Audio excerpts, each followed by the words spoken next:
ഇതിയുള്ള റാഹിമായ എൻ്റെ നാഥന് കനിഞ്ഞു തന്നതാ നമുക്ക് ഈ റമളാന്. ഷഹർ 10 പിന്നെയൊന്ന് തീർത്ത നാഥന് ചേർത്തു വച്ച് തന്നതല്ലയോ റമളാന്.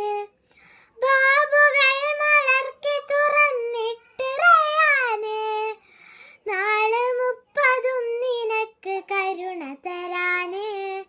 കൊട്ടിയടച്ചങ്ങ് വെക്കും ബാബു നീറാന്, ഓതണം സദാസമയം തിരുഫുർഖാന്. നീതിയുള്ള റാഹിമായ എൻ്റെ നാഥന് കനിഞ്ഞു തന്നതാ നമുക്ക് ഈ റമളാന്. ഷഹർ 10